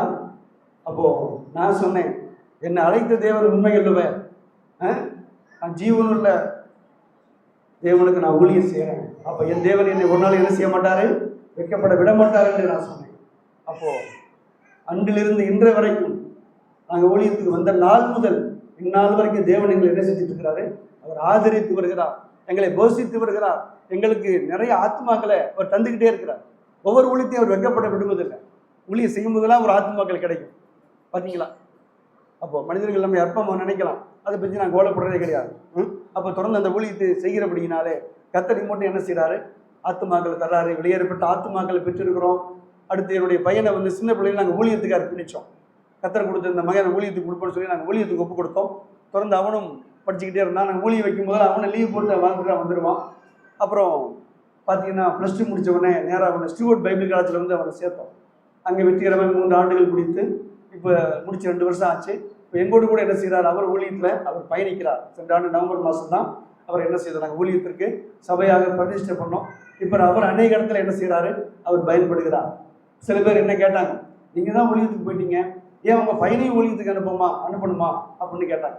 அது எங்கள் விருப்பம். நாங்கள் ஒப்பு கொடுத்தோம். ஆனால் தேவனுடைய அழைப்பு அவனுக்கு வந்துச்சு, அவர் வந்திருக்கிறாரு நாங்கள் சொன்னோம். அப்போ என்ன நினைச்சாங்க சொந்த பந்தங்கள்லாம், நீங்கள் தான் ஊழியத்தில் போய் கஷ்டப்படுறீங்க, உங்கள் பிள்ளைகளும் இதுக்கு வரணுமான மாதிரி அவங்களுடைய எண்ணம். நாங்கள் ஊழியத்தை கஷ்டமாக பார்க்கல, அது என்ன செய்கிறோம்? இஷ்டமாக பார்க்குறோம். ஊழியை அனுபவித்து செய்கிறோம். ஊழியத்தில் கஷ்டங்கள் வரும், வேடு வெள்ளங்கள் இருக்கும், அதை பற்றி நம்ம கவலைப்பட வேண்டிய அவசியம் இல்லை. நம்மளை அழைத்து தேவன், அவர் உண்மையுள்ள தேவன், நம்மளை கைவிடாமல் என்ன செய்கிறாரு? அவர் நடத்துகிறார். மட்டும் அது மாத்திரம் இல்லை, நாங்கள் முதல் கூடின அந்த சபையில் பார்த்தீங்கன்னா நாங்கள் வாடகை வீட்டில் ஒரு 6-7 வருஷம் நாங்கள் கூடி வந்தோம். அப்போ பார்த்தீங்கன்னா அந்த வீட்டு ஓனர் திடீர்னு என்ன சொல்லுவாருன்னா, ஞாயிற்றுக்கிழமை வீட்டு சாவியை கேட்பார். சாவி கொடுங்க, நாங்கள் திருவிழா கொண்டாடணும், சோறாக்கி போடணும், சாவி கொடுங்கன்னு கேட்பார். அப்போ என்ன செய்கிறது? சாவியை கொடுத்துட்டு என்ன பண்ணுவோம்? அங்கே உள்ள பொருளெல்லாம் ஆராதனை பொருள்லாம் எடுத்துகிட்டு என்ன பண்ணுவோம்? விசுவாசி வீட்டுக்கு போயிடுவோம். அங்கே போய் நாங்கள் ஆராதனை பண்ணிட்டு வருவோம். அப்போ ஒருவேளை சாவி கொடுக்கலன்னு சொன்னால் என்ன பண்ணுவார்? அவர் வீட்டை காலி பண்ணுங்கன்னு சொல்லிடுவார். அந்த ஊரில் வீடு தர மாட்டாங்க, சபை நடத்த என்ன செய்ய மாட்டாங்க? வீடு கொடுக்க மாட்டாங்க. அப்போ ஆண்டவர்கிட்ட ஜெபம் பண்ண, ஆண்டவரே நாங்கள் இப்படி தடவை நாங்கள் சிக்கல் போடுறோம், அடிக்கடி நாங்கள் வீட்டை என்ன செய்கிறோம்? அந்த பொருள் எடுத்துகிட்டு வேறு சீடு போய் ஆராதிக்க வேண்டி இருக்கிறது, எங்களுக்கு ஒரு சொந்த இடம் கொடுங்கப்பான்னு சொல்லி நாங்கள் என்ன பண்ணோம்? ஜெபம் பண்ணோம். 3 ஆண்டுகள் ஜெபம் பண்ணோம். தேவன் அந்த ஜெபத்தை கேட்டார். தேவன் அற்புதமாக பார்த்தீங்கன்னா அதிசயமாக என்ன பண்ணார்? ஒரு இடத்த அவர் எங்களுக்கு வாங்கி கொடுத்தார். நாங்கள் குடியிருக்க ஒரு இடமும், அதே போல் நாங்கள் சபை கூடி வருவதற்கு ஒரு இடமும் வாங்கப்பட்டிருக்கிறது. அந்த சபைக்கென்று வாங்கப்பட்ட இடத்த நாங்கள் என்ன பண்ணியிருக்கோம்? சபைக்குன்னு சபையோட பேரில் நாங்கள் என்ன பண்ணோம்? ட்ரஸ்ட் உருவாக்கி சபை பேரில் நாங்கள் என்ன பண்ணிட்டோம்? பதிவு பண்ணிட்டோம். இப்போ தேவன் பாருங்கள், எங்களை கைவிடலை. நாங்கள் அவரை நம்பி வந்தோம். அப்போ அதாவது எங்களுக்கு என்ன தேவைங்கிறது அவருக்கு தெரியும். நாங்கள் எதுவுமே எங்களுக்கு இது வேணும்னு நாங்கள் கேட்கல, சபைக்கு மட்டும் இடத்த நாங்கள் கேட்டோம். ஆனால் தேவன் என்ன பண்ணார்? அற்புதமாய் ஊழியக்கார சபை பக்கம் தான் இருக்குன்னு சொல்லி என்ன பண்ணாங்க? தேவன் அற்புதமாக ஒரு தேவ மனிதரை கர்த்தர் பயன்படுத்தி என்ன செய்தார்? மொத்தம் நாங்கள் அந்த இடத்துல 10 சென்ட் இடம் பார்த்தோம். நாங்கள் போய் சபைக்கு 5 சென்ட் தான் நாங்கள் கேட்டோம். அந்த இடத்துக்கார் சொன்னார், நான் உங்களுக்கு 5 தான் கொடுக்க முடியாது, வாங்கினா என்ன செய்யுங்க 10 வாங்கன்னு சொல்லி அவர் சொன்னார். அப்போ நாங்கள் சொன்னோம், எங்களுக்கு தெரிஞ்ச மக்கள் தான் போய் சொன்னோம், நீங்கள் ஒரு 5 சென்ட் வாங்கிக்கிங்க, நாங்கள் 5 சென்ட் சபைக்கு வாங்கிக்கணும்னு கேட்டோம்னா யாரும் என்ன செய்யலை, ஒத்து வரல. அப்போ நாங்கள் ஜெபம் பண்ணிக்கிட்டு இருந்தோம். அப்போது இந்த ஊழியத்தை பற்றி கேள்விப்பட்ட ஒரு தேவ மனுஷன், ஒரு சபையின் மூப்பராக இருக்கிறார், நம்ம சபையை சேர்ந்தவர். அவர் என்ன பண்ணார்? அவர் இன்சூரன்ஸ் போட்டு வச்ச பணம் போட்டு வச்சு அவருக்கு மெச்சூரிட்டியாகி வந்திருக்கு. அந்த பணத்தை எடுத்துகிட்டு என் வீட்டில் கொடுத்துட்டு போகிறார். அதில் இந்த இடத்த இந்த இதில் இந்த 5 சென்ட்டை நீங்கள் என்ன பண்ணுங்கள், வாங்கி இதில் நீங்கள் என்ன செய்யுங்க, நீங்கள் எங்கள் வீடு கட்டி இங்கே என்ன செய்யுங்க, சபை நடத்துங்கன்னு சொல்லி அவர் கொடுத்துட்டு போகிறார். பார்த்தீங்களா தேவன் செய்கிற காரியத்தை? பார்த்தீங்களா? அதாவது இதை கொடுப்பார் அதை கொடுப்பாருங்கிறதுக்காக நான் சொல்ல வரேன். நம்முடைய தேவை அவருக்கு தெரியும். நம்ம கர்த்தருக்காய் ஓடணும்னு வச்சுங்களேன், கர்த்தர் நம்மளை பார்த்துக்கிடுவார். மத்தேயு 6:33 என்ன சொல்லுது? முதலாவது தேவனுடைய ராஜ்யத்தையும் அவருடைய நீதியும் தேடுங்கள், அப்பொழுது இவைகளெல்லாம் உங்களுக்கு கூட கொடுக்கப்படுன்னு அவர் சொல்றார். அப்போ நம்முடைய தேவையை அவர் பார்த்துக்குவார். நம்ம அவருடைய வேலையை மாத்திரம் செஞ்சால் போதும். அவருடைய அந்த மனதில் உள்ள அந்த விருப்பத்தை நம்ம செஞ்சால் மாத்திரம் போதும். தேவன் நம்மளை என்ன செய்ய மாட்டார்? விட்டு கொடுக்க மாட்டார். அந்த வாய் தேவன் எங்களை அற்புதமாக நடத்தி கொண்டு இருக்கிறார். சபைக்கு வாங்கப்பட்ட இடத்துக்கு நாங்கள் என்ன பண்ணுறோம்? இப்போ பட்டா இப்போ தான் எங்களுக்கு கிடச்சிருக்குது, அதுக்காக நாங்கள் மூவ் பண்ணிக்கிட்டு இருக்கிறோம். இப்போ எங்கே நாங்கள் கூடி வர்ற அந்த வீட்டில் கூட மக்கள் நிறைய இருக்கிறனால நாங்கள் வெளியே தான் அநேகர் உட்கார்றாங்க. அதனால் இப்போ நாங்கள் என்ன செய்கிறோம்? அந்த சபைக்குன்னு வாங்கப்பட்ட இடத்துக்கு இப்போ தான் அதுக்கு அடுத்த கட்ட பணிகள் நாங்கள் துவங்கிக்கிட்டு இருக்கிறோம். ஆகவே எந்த காரியமாக நீங்கள் ஜெபம் பண்ணிக்கங்க. என் ஊழிய வாழ்க்கையில் கற்றுக்கொள்ள வேண்டிய ஒரு அருமையான பாடம் என்னன்னு கேட்டிங்கன்னா, நான் நினச்சிருக்கேன், ஆண்டவரே நான் நிறைய வருஷத்தை நான் வீணாக்கிட்டேன்னா, ஒரு 7 வருஷம் என்னாச்சு எனக்கு, நான் போக முடியல, ஊழியத்துக்கு போக முடியல. அப்போ ரொம்ப சோர்ந்து போயிருந்தேன். அப்போது நான் உங்களுக்கு சொல்ல வரைய கருத்து என்னன்னு கேட்டால், உங்களுக்கு மெய்யாகவே தேவ அழைப்பு இருக்கும் என்று சொன்னார். தேவன் உங்களை ஊழியத்திற்கு அழைப்பார் என்று சொன்னார். நீங்கள் என்ன செய்யலாம்? தைரியமாக என்ன செய்யலாம்? அவர் நம்பி வரலாம். அவர் உங்களை என்ன செய்ய மாட்டார்? ஒரு காலம் விட்டு கொடுக்க மாட்டார். இங்கே அநேகர் நான் காலையில் பார்த்தேன், அநேக வாலிபர்கள் என்ன செய்கிறீங்க எல்லாரும் கர்த்தரை ஸ்தோத்திரம் பண்ணுறதை நான் பார்த்தேன். அப்போ நானும் அவங்க கூட சேர்ந்து சோத்திரம் பண்ணேன். எனக்கு அந்த வாய்ப்பு கிடைக்குமான்னு நான் யோசிச்சுக்கிட்டே இருந்தேன். ஏன்னா சோத்திரம் பண்ணும்போது முதல்ல போயிடுவேன். நான் எப்போவுமே நான் கர்த்தருடைய காரியம் முதல்ல போய் நான் செய்வேன். அப்போ நமக்கு அந்த வாய்ப்பு கிடைக்குமா அப்படின்னு யோசிச்சுக்கிட்டே இருந்தேன். அப்புறம் கடைசியாக வரும்போது என்ன செய்தேன், நானும் போய் கர்த்தரை சோத்திரம் பண்ணக்கூடிய வாய்ப்பு எனக்கு கிடைச்சது. அப்போ உங்களெல்லாம் பார்க்கும்போது எனக்கு ரொம்ப மகிழ்ச்சி. நிறைய இங்கே இருக்கிறீங்க. அதான் உங்களுக்கு நான் என்னுடைய வாழ்க்கையில் சொல்லக்கூடிய ஒரு சவாலான காரியம் என்னவென்று சொன்னால், நீங்கள் தடைகளை கண்டு பயப்படாதீங்க, சோர்வுகளை கண்டு பயப்படாதீங்க. தேவன் உங்களை ஒருவேளை தம்முடைய ஊழியத்திற்கென்று அழைத்தால் நீங்கள் என்ன செய்யலாம், தாராளமாய் வரலாம். எங்களுக்கு நாங்கள் தான், அதாவது எங்கள் குடும்பத்தில் நாங்கள் தான் முதல் கனியாக வந்தோம். எங்கள் குடும்பம் முழுக்க ஆர்சி, சரிங்களா? எங்கள் குடும்பம் முழுக்க என்னது ஆர்சி. ஆர்சினா உங்களுக்கு தெரியும் இல்லையா? சிலை வழிபாடு செய்கிறவங்க, வேதத்தை படிக்காதவங்க, வேதத்தின்படி அவங்களுக்கு தெரியாது, வேதத்தையே வாசிக்க மாட்டாங்க, சரியா? இப்போ அப்படி இருந்த குடும்பத்திலிருந்து தேவன் எங்களை கொண்டு வந்தார்.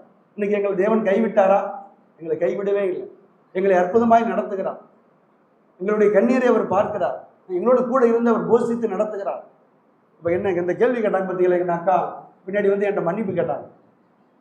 தம்பி உன்னை நான் தெரியாமல் திட்டிட்டு தம்பி என்னை மன்னிச்சுக்கோன்னு சொல்லி என்ன பண்ணாங்க, அவங்க வந்து என்கிட்ட மன்னிப்பு கேட்டாங்க. பார்த்தீங்களா? அப்போ அந்த மாதிரி தேவன் அங்கே அவங்க மத்தியில் எங்களுக்கு அப்படிப்பட்ட காரியங்கள்லாம் செஞ்சார். நம்ம செஞ்சுட்டு இருக்கிறார். அப்போ நம்முடைய இலக்கு என்னவா இருக்கணும், ஆண்டவரை நோக்கி நம்ம போயிட்டே இருப்போம். அப்படி ஏறிய ஒரு சாட்சி நிறைய சொல்லலாம். ஆகவே நான் சுருக்கி நான் என்ன சொல்லியிருக்கிறேன், உங்களுக்கு சொல்லியிருக்கிறேன். ஆகவே இப்போ நம்ம என்ன செய்யலாம், தேவ செய்திக்கு நம்ம நேராக போகலாம். என்னுடைய வாழ்க்கையிலே தேவன் செயல்பட்டு கொண்டு இருக்கிறார். நமக்கு அந்த அழைப்பும் அந்த உறுதிப்பாடு இருந்தால் போதும். நம்மளை தேவன் கைவிட மாட்டார். அதாவது மேடையில் சில பேர் நல்லா பேசுவாங்க, அந்த மாதிரிலாம் எனக்கு தெரியாது. நான் ஒழுங்கடியில் தான் பேசுவேன், இயல்பாக தான் நான் பேசுவேன். அது கவிதை நயமாவோ அது மாதிரிலாம் எனக்கு என்ன செய்ய தெரியாது, பேச தெரியாது. இயல்பாக தான் நான் பேசுவேன், சரியா? அதனால தேவன் மட்டும் அந்த கிராமங்களிலே நடத்தி கொண்டு வருகிறார். அங்கே கூடி வரக்கூடிய திருச்சபைக்காக, விசுவாச குடும்பங்களுக்காக ஜெபிச்சுக்கோங்க. அதுபோல் எங்கள் சபையில் சில மாற்றுத்திறனாளியாக இருக்கிறாங்க, மாற்றுத்திறனாளி முடியாது இருப்பாங்க இல்லையா, அவங்களும் இருக்கிறாங்க. சில விதவைகள் இருக்கிறாங்க. அவங்களாம் நாங்கள் என்ன செய்யறோம், போய் அவங்கள வாரந்தோறும் அழைச்சிட்டு வந்து திரும்ப கொண்டே அவங்க வீடுகளில் விடுறாங்க. பஸ் வசதி கிடையாது. தேவன் அதுலேயும் அனுக்கிரகம் செஞ்சார். இப்போ நாங்கள் பார்த்தீங்கன்னா அந்த மக்களை அழைப்பதற்காக நாங்கள் வாரந்தோறும் வாடகை ஆட்டோ அனுப்புவோம், வாடகை கார் அனுப்புவோம். அப்போது போய் அவங்க அழைச்சிட்டு வந்து திரும்ப கொண்டே விட்டு வந்துக்கிட்டு இருந்தோம். முடியாதவங்களுக்காக சொல்கிறேன். அப்போ பார்த்தீங்கன்னா அந்த ரோடு வந்து ரொம்ப மோசமாக இருந்துச்சு. அப்போ என்ன பண்ணாங்க, அந்த ஆட்டோக்காரன் வர முடியாதுட்டாங்க, கார்காரங்களும் வர முடியாதுன்னு சொல்லிட்டாங்க. நாங்கள் வர முடியாது சார், ரோடு ரொம்ப மோசமாக இருக்குது அப்படின்னு சொன்ன உடனே அப்போ நாங்கள் வந்து ஜெபம் பண்ணோம். கர்த்தர் ஆண்டவரே ஒரு வாகனம் ஊழியத்துக்கு தேவைன்னு சொன்னபோது கர்த்தர் அற்புதமாய் ஒரு செகண்ட் ஹேண்டில் ஒரு கார் கர்த்தர் எங்களுக்கு வாங்கி கொடுத்தாங்க. இப்போது அந்த கார் மூலமாக என்ன செய்கிறோம், அநேகரை ஏற்றிட்டு வந்து சபையில் கொண்டாந்து அவங்களுக்கு உதவி செஞ்சுக்கிட்டு இருக்கிறோம். அந்த வாகனத்தை வச்சு மருத்துவ ஊழியம் செய்கிறோம். அதாவது ஆஸ்பத்திரிக்கு போகணுன்னு கேட்டால் என்ன பண்ணுறோம், இலவசமாக ஹாஸ்பிட்டலில் கொண்டு காமிச்சிட்டு வரோம். அதே மாதிரி சமூக சேவைக்கு ஊழியங்களுக்கு யாரும் கேட்குறாங்களா, ஊழியங்களுக்கு அந்த வாகனம் போகுது. இப்படி அநேக சமூக காரியங்கள் செய்து கொண்டிருக்கிறோம். கர்த்தர் எல்லாம் கொடுத்தது அவர் தானே, அதை நம்ம அவருக்குன்னு பயன்படுத்தினா அது போதும். தேவன் அதில் அவருடைய நாமம் மையப்படும், சரியா? ஆகவே என் வாழ்க்கையில் தேவன் செய்த அந்த நன்மைகள் நாம் நினைக்கும் பொழுது அவரை துதிக்காமல் இருக்க முடியாது. அவ்வளோ நன்மைகளை எங்கள் வாழ்க்கையில் செய்திருக்கிறார், மட்டும் நடத்தி கொண்டிருக்கிறார். ஆகவே தொடர்ந்து எங்களுக்காக, எங்கள் ஊழியங்களுக்காக ஜெபித்துக்கோங்க. அதேபோல் உங்களை பார்க்கும் பொழுதும், திருச்சபையை பார்க்கும் போதும் அவங்களுக்காகவும் நாங்கள் அதிகமாய் துதிக்கிறோம், நன்றி செலுத்துகிறோம். முதலாவது உங்களை வந்து பார்க்க, உங்களோட கூட ஐக்கியப்பட கர்த்தர் கொடுத்த அந்த மேலான வாய்ப்பை எண்ணி நான் என்ன செய்கிறேன், கர்த்தருக்கு நன்றி செலுத்தேன். இப்போ நம்ம தேவ செய்திக்கு நான் போகலாம். ஆண்டவர் சமூகத்தில் நான் ஜெபித்து ஆண்டவர்கிட்ட கேட்ட, ஆண்டவரே நான் என்ன செய்தியை கொடுப்பது என்று சொல்லி தேவ சமூகத்தில் ஜெபித்த போது அப்போ கர்த்தர் ஒரு செய்தியை அவர் எனக்கு கொடுத்தார். அப்போ அந்த செய்தியை தான் நான் என்ன செய்கிறேன், நேரம் கருதி அந்த நேரத்துக்குள்ளாக எத்தனை பாயிண்ட் உங்களுக்கு சொல்ல முடியுமோ அதை சொல்லி நான் என்ன செய்கிறேன், நிறைவு செய்ய விரும்புகிறேன். இந்த வியாசர்பாடி கிறிஸ்தவ சபையின் 33வது ஆண்டு விழாவிலே, ஆரம்ப விழாவிலே கலந்து கொள்ள வாய்ப்பு கொடுத்த கர்த்தருக்கு நான் நன்றி செலுத்துகிறேன். அதேபோல் இந்த வாய்ப்பு கொடுத்த கர்த்தருக்கும், ஊழியர் ஐயா குடும்பத்திற்கும், மூப்பர்களுக்கும், அதேபோல் திருச்சபை அறை உங்களுக்கும் என்னுடைய வாழ்த்துக்களை தெரிவித்துக் கொள்கிறேன். ஒரு வசனம் வாசிக்கலாம். மத்தேயு சுவிசேஷம் 16ஆம் அதிகாரத்தை எடுத்துக்கலாம். மத்தேயு சுவிசேஷம் 16ஆம் அதிகாரம் வசனம் 18 வாசிங்க. மேலும் நான் உனக்கு சொல்லுகிறேன், நீ பேதுருவாய் இருக்கிறாய், இந்த கல்லின் மேல் என் சபையை கட்டுவேன், பாதாளத்தின் வாசல்கள் அதை மேற்கொள்வதில்லை. போதும் பாருங்க, அருமையான ஒரு வார்த்தை. இந்த வார்த்தை ஆண்டவர் இயேசு கிறிஸ்து பேதுருவிட்ட சொல்லக்கூடிய ஒரு வார்த்தையாக இருக்கிறது என்று சொல்லி நாம் பார்க்கிறோம். அங்கே என்ன சொல்கிறார் என்று பார்த்தால், நான் உனக்கு சொல்லுகிறேன், நீ பேதுருவாய் இருக்கிறாய், இந்த கல்லின் மேல் என் சபையை கட்டுவேன். இந்த கல் என்பது தன் மேலே தான் என்ன செய்கிறார், இயேசு கிறிஸ்துவுடைய சபையை கட்ட போகிறதாக, வருங்காலத்தில் கட்ட போகிறேன்னு என்ன செய்கிறார் அவர் என்ன சொல்லிட்டு இருக்கிறார். இன்னும் இந்த வசனத்தின்படி பார்த்தீங்கன்னா அவர் சபையை பூமியில் ஏற்படுத்தாமல் இருக்கிறாரு. ஆனால் அடுத்து வரப்போகிற நாட்களில் என்ன செய்ய போகிறேன், திருச்சபையை நான் ஏற்படுத்த போகிறேன், பாதாளத்தின் வாசல்கள் என்ன செய்ய முடியாததை மேற்கொள்ள முடியாதுன்னு என்ன செய்றாரு இங்கே ஆண்டவர் இங்கே சொல்லுவதை நாம் பார்க்கிறோம். இன்னைக்கு சபைகளுக்கு நிறைய பிரச்சனை வருது, போராட்டங்கள் வருகிறது. ஆனால் சபையை யாரும் என்ன செய்ய முடியாது, மேற்கொள்ள முடியாது.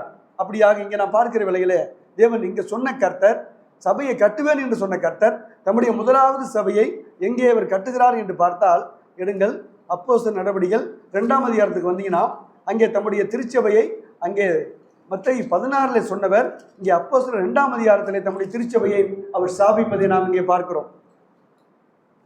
அப்போஸ்தலர் 2ஆம் அதிகாரத்தில் வசனம் 41, 42 படிங்க. அவர்களுடைய வார்த்தையை சந்தோஷமாக ஏற்றுக்கொண்டார்கள், ஞானஸ்நானம் பெற்றார்கள். அன்றைய தினம் ஏறக்குறைய 3000 பேர் சேர்த்துக் கொள்ளப்பட்டார்கள். அவர்கள் அப்போஸ்தலருடைய உபதேசத்திலும் அந்நியரிடத்திலும் அப்போஸ்தலரிலும் ஜெபம் பண்ணுதலிலும் உறுதியாய் கருத்திருந்தார்கள். பார்த்தீங்களா, அங்கே மத்தேயுல சொன்ன ஆண்டவர் என் சபையை கட்டுவேன் என்று சொன்ன கர்த்தர் என்ன செய்கிறாரு, முதலாவது எருசலேமிலே தம்முடைய முதல் திருச்சபையை என்ன செய்கிறாரு, இங்கே ஆண்டவர் ஏற்படுத்துவதை நாம் பார்க்கிறோம். இந்த வியாசர்படி சபையும் கூட 32 ஆண்டுகளுக்கு முன்பதாக தேவன் இந்த பகுதியிலே அவர் ஏற்படுத்தி இருக்கிறார். ஊழியர்களுக்கு தெரியும், அங்கே கண்டிப்பாக நினைச்சு பார்த்துருப்பார். அவர் ஊழியத்துக்கு வந்த நாட்கள், ஆரம்ப நாட்கள், எவ்வளோ தூரம் ஊழியத்தில் போய் மக்களை சந்திச்சிருப்பாங்க, எவ்வளோ மக்களை சந்திச்சிருப்பாங்க. தேவன் கொடுத்த முதல் ஆத்துமாக்கள் இன்னைக்கு நீங்கள் இருக்கிற உங்களெல்லாம் பார்க்கும்போது எந்த அளவுக்கு கர்த்தரை துதிக்கப்படுவாங்க, அவங்க காணப்படுவாங்க நம்ம அறிய முடிகிறது. அப்படியாக தேவன் என்ன பண்ணுறாரு, அங்கே எருசலேமில் மாத்திரமல்ல, இங்கே அது மாதிரி உலகத்தில் எல்லா பாகத்தில் என்ன பண்ணுறாரு, ஆண்டவர் தம்முடைய திருச்சபை என்ன பண்ணிட்டு இருக்கிறாரு, இன்று வரைக்கும் அவர் ஏற்படுத்தி கொண்டிருக்கிறார். சபையின் தலைவர் அவர் தான், சபையின் சிரசு அவர் தான். பார்த்தீங்களா, அந்த சபைக்காய் அவர் கொடுத்த விலைக்கரை என்னன்னு கேட்டால் என்ன படிக்கிறார், தம்முடைய சுய ரத்தத்தை சிந்தி சம்பாதித்த சபைன்னு சொல்லி படிக்கிறோம். நம்முடைய சுய ரத்தத்தை சிந்தி சம்பாதித்த சபை என்று சொல்லி நம்ம என்ன செய்கிறோம், நான் வாசிக்கிறோம். அப்படியாக தேவன் உங்களை இந்த சபையில் என்ன பண்ணியிருக்கிறாரு, அவயங்களாக சேர்த்திருக்கிறார். கிறிஸ்து சபைக்கு தலையாக இருக்கிறாரு, நம்மளாம் என்னவா இருக்கிறோம், அவயங்களாக இருக்கிறோம். அப்போது குடும்பத்தில் நமக்கு பொறுப்புகள் இருக்குது, சமுதாயத்தில் நமக்கு பொறுப்புகள் இருக்கிறது. அப்போ சபைகளை பிரதானமாக தேவன் நமக்கு வச்ச பொறுப்புகள் நம்ம என்ன செய்யணும், அறிஞ்சு கொள்ள வேண்டியது ரொம்ப ரொம்ப அவசியம். அப்போ தேவன் இந்த சபையில் நம்ம அவயமாக வச்சிருக்கும் போது, இந்த சபையை நம்ம இதில் என்னுடைய பொறுப்பு என்ன, என் கடமை என்ன, நான் எப்படி இதில் செயல்படணுங்கிற காரியத்தை நம்ம அறிஞ்சிக்கிட்டோம்னா அது மிகுந்த ஆசீர்வாதத்தை கொண்டு வரும். கர்த்தருக்கு ஊழிய சேரங்களை யாரும் தேவன் கைவிட்டதா சரித்திரமே கிடையாது. நீங்கள் கர்த்தருடைய நாமத்துக்காக நீ எடுக்கிற ஒவ்வொரு பிரயாசத்தையும் யார் பார்த்துக்கிட்டு இருக்கிறா, கர்த்தர் பார்த்து கொண்டு இருக்கிறார். அது சபையில் ஒரு சின்ன வேலையாக இருக்கலாம், ஒருவேளை மக்களை அழைச்சிட்டு வரதா இருக்கலாம், இந்த வீட்டில் அதாவது சபையில் நீங்கள் இந்த கூட்டக்கூடிய வேலையாக இருக்கலாம், பாய் விரித்து போடக்கூடிய ஒரு வேலையாக இருக்கலாம். அது எல்லா வேலையும் யார் பார்த்துட்டு இருக்கா, கர்த்தர் அவர் கணக்கிலே வைத்து கொண்டிருக்கிறார் என்று சொல்லி நாம் பார்க்கிறோம். அப்போது இந்த சலசபையில் தேவன் உங்களை இணைச்சிருக்கிற வேலையில், இந்த சலசபையில் நம்முடைய பங்கு என்ன, சலசபை எந்தெந்த காரியத்தை செய்யணும் அப்படின்னு கேட்டிங்கன்னா, சலசபைன்னு சொன்னால் ஒரு உள்ளூரில் கூடக்கூடிய ஒரு சபை அது குறிக்கும். அப்போது இந்த சபைக்கு முக்கியமாக 2 கடமைகள் உண்டு. ஒரு சபைக்கு என்ன கடமை இருக்குது, 2 கடமை முக்கியமாக இருக்குது. அது முதலாவது பார்த்தீங்கன்னா, ஒரு சபை என்ன செய்யணுங்க, சுவிசேஷம் அறிவிக்கணும். என்னங்க, அதுதான் ஒரு சபை செய்ய வேண்டிய பிரதானமான வேலை. அந்த வேலை இன்னைக்கு அநேக சபையில் என்ன செய்கிறாங்க, சுவிசேஷம் அறிவிக்கிறது. சுவிசேஷம் அறிவிக்கலாம், எப்படி ஆத்துமாக்கள் கிடைக்கும், அது தேவ திட்டம் இல்லையா. தேவ திட்டம் என்னது, நீங்கள் சுவிசேஷம் அறிவிங்கன்னு சொல்லி ஆண்டு சொல்லியிருக்கிறார். எடுங்க மத்தேயு புஸ்தகம் 28ஆம் அதிகாரத்துக்கு வாங்க. அங்கே தேவன் கொடுத்த உன்னதமான கட்டளை பற்றி நம்ம படிக்கிறோமே. மத்தேயு 28ஆம் அதிகாரத்தில் பார்த்தீங்கன்னா தேவன் கொடுத்த உன்னதமான கட்டளை மத்தேயு 28ஆம் அதிகாரம் வசனம் 18 நீங்கள் வாசிக்கலாம். அப்பொழுது இயேசு சமீபத்தில் அவர்களை நோக்கி, வானத்திலும் பூமியிலும் சகல அதிகாரமும் எனக்கு கொடுக்கப்பட்டிருக்கிறது.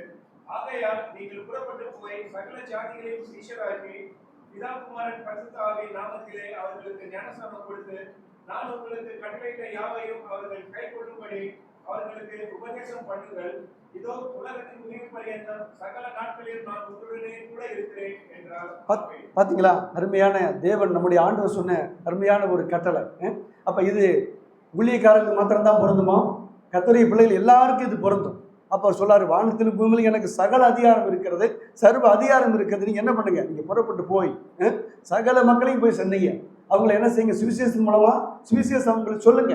அப்போ அவங்க என்னவா மாற முடியும், சுவிசேஷம் ஒருத்தர் கேட்டதான் என்னவா மாறுவார், அவர் சீசனாய் மாறுவார், கர்த்தருக்கு சீசனாய் மாறுவார். அப்போ ஒரு சபையுடைய முக்கியமான பொறுப்பு சுவிசேஷம் அறிவிக்க வேண்டிய பொறுப்பு நமக்கு உண்டு. இன்னைக்கு அநேக சபையார் தவறுவதை நம்ம பார்க்கிறோம். அங்கே கூட ஒரு காரியம் சொன்னார் இல்லையா, வெளி ஸ்டேட்டுக்கு போகும்போது ஒரு ஐயா என்ன பண்ணியிருக்கிறாரு, வசனத்தை எங்கே வச்சிருக்கிறாரு கேட்டோமே சார், என்ன பண்ணாரா, கட்டி பரனில் கட்டி தூசி எறிஞ்சு கிடந்தான் டாக்ஸ்லாம் கேட்டோம் இல்லையா. ஒரு பைபிள் ஒரு வசனம் படிக்கிறோம், அதாவது தானியத்தை கட்டி வைக்கிறோன்னு ஜனங்கள் என்ன செய்வாங்களாம், தானியத்தை கட்டி வச்சா ஜனங்கள் என்ன செய்வாங்களாம், சபிப்பார்கள். சரியா? இப்போ வேத வசனம் என்னதுங்க, இது தானியம் தான், இது விதை தான், சுவிசேஷம் விதை தான். அப்போ இதை நம்ம கொடுக்காம நம்ம நிறைய போய் அதை வீணாக்கி வீட்டில் போட்டு மூலையில் வச்சா என்ன ஆகும்.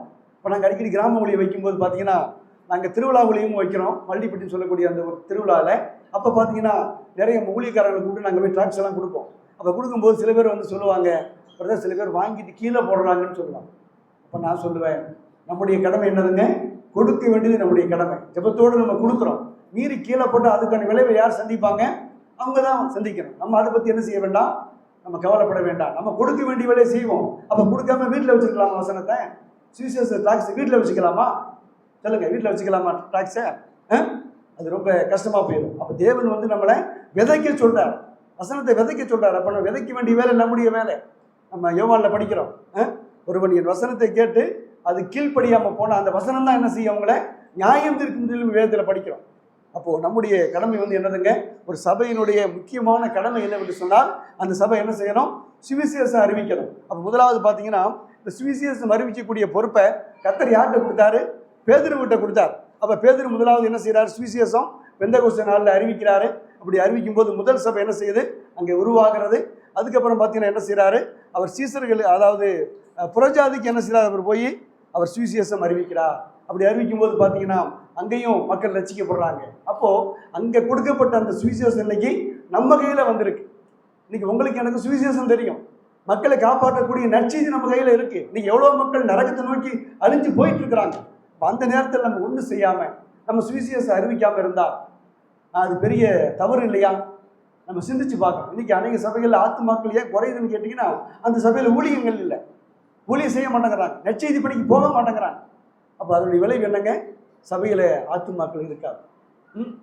அது நமக்கு ஒரு எச்சரிப்பான ஒரு காரியம். அப்போ நம்ம என்ன செய்யணும், தொடர்ந்து நம்ம என்ன செய்யணும், போய் அதாவது இந்த சுவிசேஷம் அறிவிக்கக்கூடிய வேலை நமக்கு உண்டு. அதே போல் மற்ற 28 படித்தோம் இல்லையா, வசனம் 19 பாருங்க, ஆகையால் நீங்கள் புறப்பட்டு போய் சகல ஜாதிகளையும் சீசராக்கி பிதா குமாரன் பரிசுத்த ஆவியின் நாமத்திலே அவர்களுக்கு என்ன செய்யுங்க, ஞானஸ்தானம் கொடுங்க. அப்போ சுவிசேஷம் அறிவிக்கணும், அவங்க சீசராக மாறணும். அதுக்கடுத்து நம்ம என்ன செய்யணும், அவங்களுக்கு ஞானஸ்தானம் கொடுக்க வேண்டிய பொறுப்பு யாருக்கு இருக்குது, சரசபைக்கு அது இருக்குது அந்த பொறுப்பு. இதை நம்ம சொல்லிக்கிட்டே இருக்கணும். அதுக்கடுத்து அவங்களுக்கு என்ன, உபதேசத்தை கற்றுக் கொடுக்கணும், வேத வசனத்தை என்ன செய்யணும், அவங்களுக்கு கற்றுக் கொடுக்கக்கூடிய பொறுப்பு நமக்கு அது ரொம்ப அவசியமாக இருக்குன்னு சொல்லி நம்ம என்ன செய்கிறோம், நாம் பார்க்கிறோம். சரிங்களா? அதுக்கடுத்து நீங்கள் அப்போஸ்தலர் 2ஆம் அதிகாரத்துக்கு வாங்க. அப்போஸ்தலர் 2ஆம் அதிகாரம் திரும்ப வந்துடலாம். அதில் வசனம் 42 திரும்ப படிங்க. 42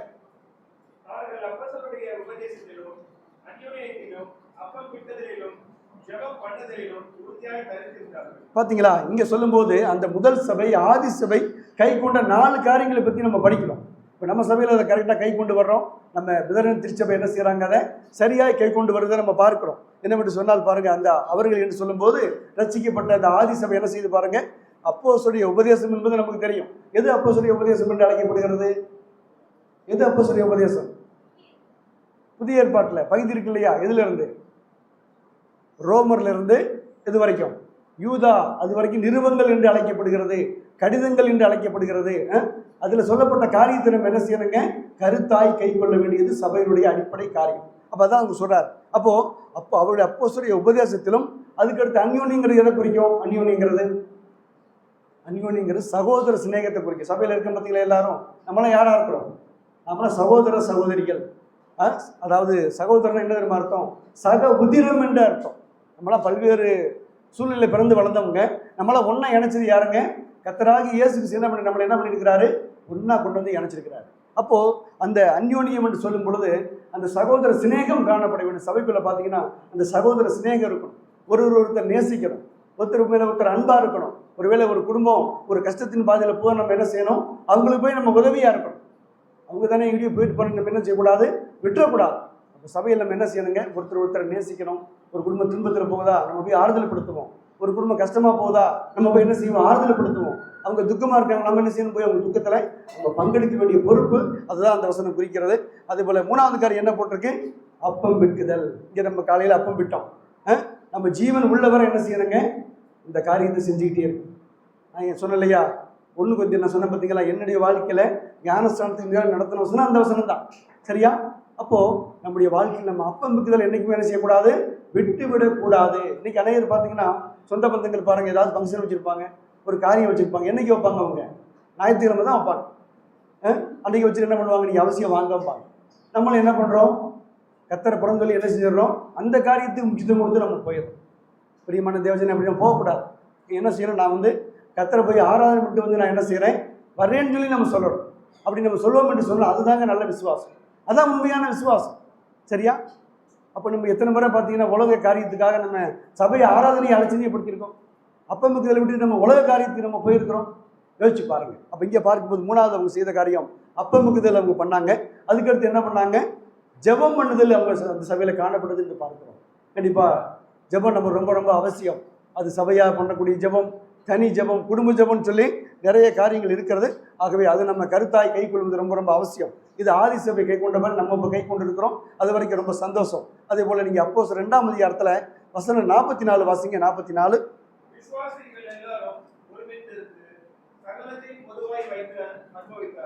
அதேபோல் 46வது வசனம்.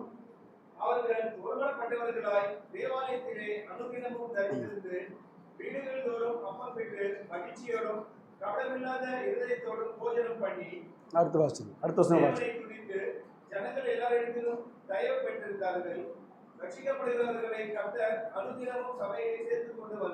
நம்ம வாசித்த வேதவசனத்தில் பார்த்தீங்கன்னா இந்த ஒருமித்துன்ற வார்த்தையை கவனிச்சிக்கலாம்.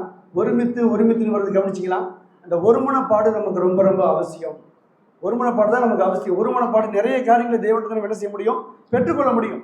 ஆண்டவரே சொன்னார் இல்லையா, 2 அல்லது 3 பேர் என் நாமத்தில் ஒருமனப்பட்டு ஒரு காரியத்தை கேட்டால் நான் என்ன செய்வேன்? உங்களுக்கு செய்வேன்னு அவர் சொன்னார்.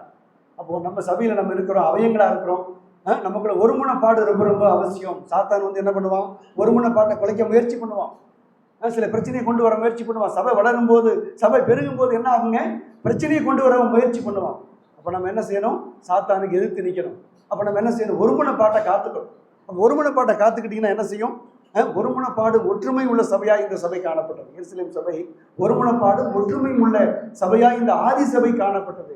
அப்போ இந்த சபை இன்னைக்கு 33ஆம் ஆண்டிலே நாம் அடியெடுத்து வைத்திருக்கீங்க. அப்போ நம்ம சபையில காணப்பட வேண்டிய காரியம் என்னவென்று சொன்னார். அதான் நான் சொன்னேன், முதலாவது ஒரு சபை செய்ய வேண்டிய 2 காரியங்கள். முதலாவது வந்து அந்த சபை என்ன செய்யணும்? சுவிசேஷம் அறிவிக்கணும். அடுத்து ஞானஸ்தானம் கொடுக்கணும். அதுக்கடுத்து அந்த 4 காரியங்கள் என்ன செய்யணும்? ஒரு சபையானது என்ன செய்யணும்? அந்த 4 காரியத்தை அப்போஸ்தலர் 2:42 படிச்ச பார்த்தீங்களா? அந்த 4 காரியத்தை ஒரு சபை தொடர்ந்து செய்து கொண்டே இருக்க வேண்டும். அதுக்கடுத்து பார்த்தீங்கன்னா நம்ம அடுத்த காரியம் பார்க்கிறோம், ஒரே மனதும் ஒற்றுமையும் இருக்க வேண்டும். இப்போ இன்னொரு வருஷம் கூட வாசிக்கலாம். அதாவது பிலிப்பியர் 2:2 படிங்க. பிலிப்பியர் 2:2.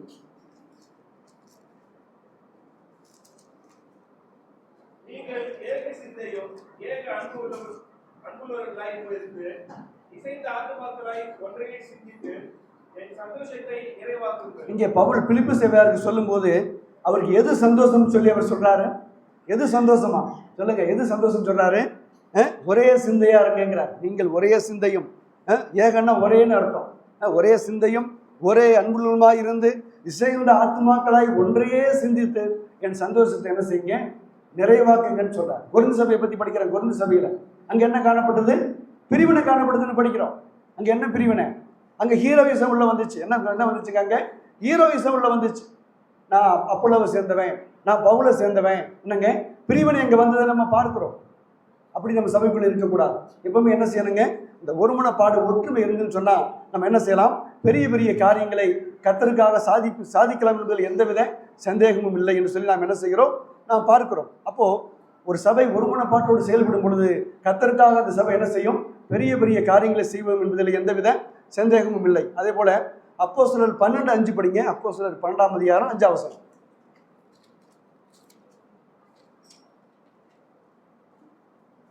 அப்படியே பேதுரு சிறைச்சாலையிலே காக்கப்பட்டிருக்கையில் சபையார் அவனுக்காக தேவனை நோக்கி ஊக்கத்தோடு ஜெபம் பண்ணினார்கள். பாத்தீங்களா? இங்கே பார்க்கிறோம் ஆதி சபை செய்த ஜெபத்தை பற்றி நாம் பார்க்கிறோம். அங்கே பாருங்க, பேதுரை பிடிச்சி ஜெயிலில் போட்டாங்க. அப்போ இந்த ஆதி சபை என்ன செய்யலை? சும்மா அமர்ந்திருக்கல. என்ன செய்யறாங்க? அவங்க உடனே செயல்பாட்டில் இறங்குறாங்க. அவங்க போய் என்ன செய்யறாங்க? எல்லாரும் ஒருமனப்பட்டு என்ன செய்யறாங்க? ஊக்கமாக ஜெபிப்பதை நாம் அங்கே பார்க்கிறோம். தேவ ஜனமே, சிந்தித்து பார்ப்போம் நம்ம. அப்போ சபையில் ஒரு காரியம் நடக்குது. அப்போ நம்ம என்ன செய்யணும்? எல்லாரும் ஒருமனப்பட்டு நம்ம என்ன செய்யணுங்க? அந்த காரியத்தில் நாம் நிற்கிற வேலையில் தேவன் நமக்காக ஒரு பெரிய காரியங்களை செய்வார் என்பதில் எந்த வித சந்தேகமும் இல்லை. இது 4வது காரியமாக பார்த்துட்டோம். அடுத்த 5வது ஒரு குறிப்புக்கு நம்ம போகலாம். அப்போஸ்தலர் 8ஆம் அதிகாரம் எடுத்துக்கங்க. அப்போஸ்தலர் 8ஆம் அதிகாரம் அதில் வசனம் 1லிருந்து 4 வரைக்கும் படிக்கும்போது, அவனை கொலை செய்கிறதற்கு சவுலும் சம்மதித்திருந்தான். அக்காலத்திலே எருசலேமில் உள்ள சபைக்கு மிகுந்த துன்பம் உண்டாயிற்று. அப்போஸ்தலர் தவிர மற்ற யாவரும் யூதேயா சமாரியா தேசங்களில் சிதறப்பட்டு போனார்கள். தேவ பக்தி உள்ள மனுஷர் ஸ்தேவானை எடுத்து அடக்கம் பண்ணி அவனுக்காக மிகவும் துக்கம் கொண்டாடினார்கள். சவுல் வீடுகள் தோறும் நுழைந்து புருஷரையும் ஸ்திரீகளையும் எடுத்துக்கொண்டு போய் காவலில் போடுவித்து சபையை பாழாக்கிக் கொண்டிருந்தான். சிதறி போனவர்கள் எங்கும் திரிந்து சுவிசேஷ வசனத்தை பிரசங்கித்தார்கள். போதும். அருமையான ஒரு வேத பகுதி. இந்த ஆதி சபையை பற்றி நம்ம பார்க்கிற வேளையில் பாருங்க, துன்பத்தின் மத்தியில் என்ன பண்ணாங்க? அவங்க ஊழியம் செஞ்சாங்கன்னு படிக்கிறோம். இன்னைக்கு துன்பத்தை கண்டால் என்ன செய்யறாங்க? அநேகர் கொஞ்சம் உடம்பு சரியில்லாம போனால் சபைக்கு வர மாட்டேங்கிறாங்க, இடைநாள் கூட்டத்தை விட்டுறாங்க. ஆனால் இங்கே பார்த்தீங்கன்னா இந்த சபையை என்ன பண்ணாங்க? ஆதி சபை துன்பம் வருகிறது. அப்போது சிதற மற்ற எல்லாரும் சிதறப்பட்டு போயிட்டாங்க. இங்கே நான் வாசிக்கிறோம் பாருங்க, அக்காலத்தில் எருசலேமில் உள்ள சபைக்கு மிகுந்த துன்பம் உண்டாயிற்று. அப்போஸ்தலர் தவிர மற்ற யாரும் என்ன பண்ணிட்டாங்க? மற்ற ஊருக்கு போயிட்டாங்க. அப்படி போனவங்க என்ன செய்தாங்க? அங்கே சும்மா இருக்கல, என்ன செய்தாங்க? வசனம் 4ல் வாசிக்கிறோம், சிதறி போனவர்கள் எங்கும் திரிந்து சுவிசேஷ வசனத்தை என்ன பண்ணாங்க? அவங்க பிரசங்கித்தாங்கன்னு படிக்கிறோம். இன்னைக்கு நம்ம நல்லா இருக்கிறோம், எல்லா வசதிகள் நமக்கு இருக்குது, எல்லா வாய்ப்புகள் நமக்கு இருக்கிறது. அப்போ நம்ம எந்த அளவு நம்ம கர்த்தருடைய வசனத்தை கொண்டு போகிறது நம்ம முயற்சி எடுக்கிறோம். இந்த சபை துன்பத்தின் மத்தியில் என்ன பண்ணுறாங்க? அவங்க உற்சாகமாய் சுவிசேஷ ஊழியம் செய்த சபை என்று நாம் பார்க்கிறோம். நம்ம சிந்திச்சு பார்ப்போம், நாம் எப்படி இருக்கிறோம். இன்றைக்கி நமக்கு நிறைய வாய்ப்புகள் இருக்கிறது. ஒரு முறை நாங்கள் சில ஆண்டுக்கு முன்பதாக தங்களோட நான் பேசிக்கிட்டு இருந்தேன். ஒரு தென்பாகத்தில் ஒரு ஊழியத்துக்கு போயிருக்கோம். அந்த கிராமத்துக்கு போனால் அந்த சபை ஒரு ஓட்டி வீடு உள்ள கட்டடம். அங்கே போகிறோம், பார்த்தா தண்ணியே கிடையாது, குளிக்க தண்ணி இல்லை. பாத்ரூம் போனால் அங்கே போகிறதுக்கு அதுக்கு தண்ணி கிடையாது. 3 நாள் நாங்கள் ஊழியம் பார்த்தோம், எந்த வசதியும் எங்களுக்கு கிடையாது. போய் ஹோட்டலில் மட்டும் சாப்பாடு வரும், சாப்பிட்டுட்டு நாங்கள் 3 நாள் குளிக்கவே இல்லை. குளிக்காமல் என்ன பண்ணோம்? ஊழியம் செஞ்சுக்கிட்டு இருந்தோம். பார்த்தீங்களா, அங்கே எந்த வசதியுமே எங்களுக்கு இல்லை. ஆனால் அதை நாங்கள் என்ன செய்யறோம்? அதெல்லாம் எதிர்பார்க்காம என்ன பண்ணோம்? நாங்கள் ஒரு 10 ஊழியக்காரங்க அங்கே போயிருக்கோம். போய் அந்த கிராமம் முழுக்க என்ன செய்தோம்? கர்த்தருடைய அந்த வார்த்தையை நாங்கள் கொடுத்து கொண்டு வந்தோம். இப்போ வசதியை நம்ம எதிர்பார்க்கறதில்ல. இன்னைக்கு பாருங்க, நமக்கு எல்லா வசதியும் இருக்கிறது, எல்லாம் கர்த்தர் ஏற்ற ஏதுக்களை தந்திருக்கிறார். அப்போ நம்ம எந்த அளவு நாம் கர்த்தருடைய அன்பை போய் நம்ம மற்றவங்களுக்கு சொல்கிறவங்க நம்ம என்ன செய்யணும்? யோசித்து பார்க்க வேண்டிய ஒரு காரியம். இந்த சபையை பற்றி பார்க்கும்போது, ஆதி சபையை பற்றி பார்க்கும்போது, இது துன்பத்தின் மத்தியில் என்ன பண்ணாங்க? இந்த சபையார் ஊழியம் செய்தாங்கன்னு சொல்லி நம்ம என்ன செய்கிறோம்? வாசிக்கிறோம். அதே போல் நீங்கள் அப்போஸ்தலர் 5:29 படிங்க. அப்போஸ்தலர் 5:29. இப்பொழுதும் கர்த்தாவே, அவர்கள் பயமுறுத்தல்களை தீவிரத்தில் கவனித்து. அப்போஸ்தலர் 5:29. பேதுரு மற்ற அப்போஸ்தலரும் மனுஷருக்கு கீழ்ப்படிகிறதை பார்க்கிறோம், தேவனுக்கு கீழ்ப்படிகிறதை அவசியமாக இருக்கிறது. பார்த்தீங்களா, இங்கே பார்த்தீங்கன்னா இங்கே போகும்போது ஒரு துன்பம் வருகிறது அவங்களுக்கு. பேதுருவுக்கும் அங்கே மற்ற அப்போஸ்தலருக்கும் பார்த்தீங்கன்னா அதே பிரச்சனையை அவங்க கொடுக்குறாங்க. இப்படிப்பட்ட வேலையில் பார்த்தீங்கன்னா அவங்க செய்த காரியத்தை பாருங்கள். துன்பத்தை கண்டு அவங்க ஓடி போகலை, பாடுகளை கண்டு அவங்க ஓடி போகலை. என்ன செய்கிறாங்க பாருங்கள். வசனம் நீங்கள் 40 படிக்கும்போது அதே அதிகாரத்தில் 40லிருந்து. அப்பொழுது அவர்கள் அவருடைய யோசனைக்கு உடன்பட்டு அப்போஸ்தலரை வரவழைத்து அடித்து இயேசுவின் நாமத்தை குறித்து பேசக்கூடாது என்று கட்டளையிட்டு அவர்களை விடுதலையாக்கினார்கள். பாருங்க, அங்கே கர்த்தருடைய நாமத்துக்காக அவங்க என்ன செய்யறாங்க? துன்பங்கள் படுறாங்க, அடி வாங்குறாங்க. ஊழியத்தில் எவ்வளோ துன்பங்கள் அவங்க சகிக்கிறாங்க. அப்போ அந்த துன்பங்களை கண்டு அவங்க ஊழியத்தை விட்டு ஓடி போயிட்டாங்களா? என்னங்க, துன்பத்தை கண்டு அவங்க ஓடி போகவே இல்லை. உண்மையாய் ஊழியத்துக்கு அழைக்கப்பட்டவங்க என்ன செய்வாங்கன்னு கேட்டால், துன்பம் வந்தாலும் அவங்க தாங்கிட்டு கர்த்தருக்காக இருப்பாங்க. எல்லாம் கர்த்தரை பார்த்துக்குவான்னு அவங்க என்ன செய்வாங்க? கர்த்தர் மேலே வைராக்கியமாக இருப்பாங்க. அப்போ இந்த ஆதி சபையர் பார்த்தீங்கன்னா அவங்க என்ன பண்ணாங்க? துன்பங்களை ஏற்றுக்கொண்டாங்க, பாடுகளை அவங்க ஏற்றுக்கொண்டாங்க. அதுக்கடுத்து நீங்கள் வசனம் பாசிங்க 41 படிக்கும்போது, நாமத்துக்காக நாங்கள் அவமானப்படுவதை பாத்திரமாக எண்ணப்பட்டபடியினால் சந்தோஷமாய் ஆலோசனை சங்கத்தை விட்டு புறப்பட்டு போய் தினந்தோறும் தேவாலயத்திலேயும் வீடுகளிலேயும் இடைவிடாமல் உபதேசம் பண்ணி இயேசுவை கிறிஸ்து என்று பிரசங்கித்தார்கள். பார்த்தீங்களா, அப்போ ஆண்டுடைய நாமத்துக்காக அவமானப்படுவதை அவங்க என்ன நினைச்சாங்க? பாக்கியமா நினைச்சாங்க. நீ ஊழியத்துக்கு வர, எனக்கு அது வேணும் இது வேணுங்கிறது அது தேவையில்லை. அது நமக்கு அந்த எதிர்பார்ப்பு இருக்கக்கூடாது. ஆனால் நம்ம கர்த்தருக்காய் உழைக்கும் பொழுது, கர்த்தருக்காய் நம்ம பாடுகளை செய்யும் போது, நம்ம கர்த்தரை பார்த்துக்கிட்டு நம்ம என்ன செய்ய மாட்டாருங்க? சும்மா விட மாட்டார். கர்த்தர் நம்ம கண்டிப்பாக கனம் பண்ணுவா. என்ன கனம் பண்ணவனு நானும் கனம் பண்ணுவேன்னு கர்த்தருடைய வார்த்தை சொல்லுது. அப்போ இவங்க பாருங்க, அவருடைய நாமத்துக்காய் அடிபடுவதையும் துன்பப்படுவதையும் பாக்கியம் என்று அவங்க நினைச்சு என்ன பண்ணாங்க? ஊழியத்தை விட்டுட்டு ஓடி போகல. என்ன பண்றாங்க? அடுத்து வசனம் 42 படித்தோம். தினந்தோறும் தேவாலயத்திலேயும் வீடுகளிலேயும் இடைவிடாமல் உபதேசம் பண்ணி இயேசுவே கிறிஸ்து என்று சொன்னாங்கன்னு படிக்கிறோம். பார்த்தீங்களா? இந்த ஆதி சபையை பற்றி நாம் பார்க்கும் பொழுது துன்பத்தின் மத்தியிலே ஊழியம் செய்த சபை, துன்பத்தின் மத்தியிலே ஊழியம் செய்த சபை என்று நாம் பார்க்கிறோம். பிரியமான தேவ ஜனமே, ஆதி சபையினுடைய ஒரு சபையுடைய அடிப்படை கடமையை நாம் பார்த்து கொண்டிருக்கிறோம். ஆதி சபையின் பண்புகளை பற்றி நாம் பார்த்து கொண்டிருக்கிறோம். முதலாவது ஒரு சபை சுவிசேஷம் அறிவிக்க வேண்டும், இரண்டாவது ஞானஸ்தானம் கொடுக்க வேண்டும், அதே போல மூன்றாவது அப்போஸ்தலர் 2:42 சொல்லப்பட்ட அந்த 4 காரியங்களை ஒரு சபை கை கொள்ள வேண்டும். அடுத்து 4வது பார்த்தோம், அது ஒரே மனதும் ஒற்றுமையும் உள்ள சபை என்று நாம் பார்க்கிறோம். அந்த ஒற்றுமை நமக்கு எப்பவுமே இருக்கணும்.